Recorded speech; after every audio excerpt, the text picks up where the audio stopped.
Les Français légitimement ont le sentiment que depuis 4 mois, il ne se passe rien, que le gouvernement, le président, je ne sais pas où, mais il ne se passe rien. Et donc là, je pense que ça a été ressenti par l'exécutif, et donc ils sont partis dans une période d'affolement avec cette session extraordinaire qui est incohérente au possible. C'est-à-dire qu'on a 2 jours de session extraordinaire aujourd'hui et demain, après il n'y a plus rien pendant une semaine, et puis dans 15 jours, il y a à nouveau 2 jours de session extraordinaire. On est complètement à côté de la plaque, affolement et impréparation. Ce qui est clair, c'est qu'il y a de l'imprévision dans la mise en place de la session extraordinaire du Parlement.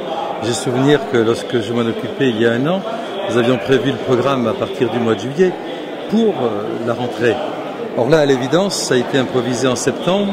Il y a 2 textes qui sont des textes qui auraient pu être vus à d'autres moments et qui sont en plus qui seront très mal étudiés par le Parlement. Les commissions sont saisies au dernier moment, les députés ont très peu de temps pour déposer des amendements, le temps prévu en séance est extrêmement court, 1 journée de débat. Et donc tous ces débats ils sont édulcorés et on peut vivement le regretter parce que ce n'est pas une bonne manière de traiter le Parlement. On a avancé la date de la session parlementaire avec des textes qui ne sont pas prêts.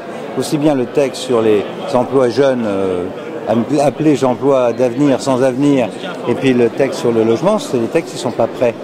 Ils arrivent le matin, ils sortent du Conseil des ministres, ils arrivent direct au Sénat ou à l'Assemblée, sans que les députés aient le temps de les discuter, de préparer des amendements un peu sérieux. Donc c'est franchement une désinvolture, voire un mépris total pour le travail parlementaire. Moi, ce qui me frappe, c'est que le président de la République et son gouvernement n'ont aucune stratégie économique et sociale et donc n'ont pas du tout pris en compte la nécessité d'avoir un électrochoc en matière de compétitivité. Donc voilà l'enjeu et on n'en parle pas.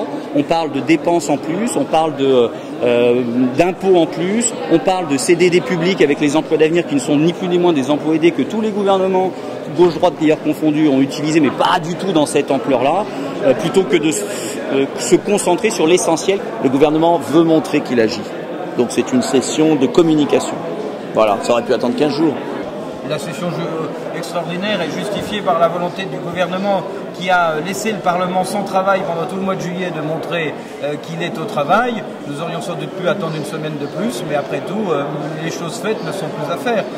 Je crois que dans le temps de crise, les Français attendent du Parlement qu'il travaille et nous, les parlementaires, y compris de l'opposition, sommes surpris de la façon dont le gouvernement semble incapable de mettre sur la table des propositions fortes allant dans le sens de ce qu'attendent les Français. Donc plus on nous en donnera à faire, plus on sera heureux.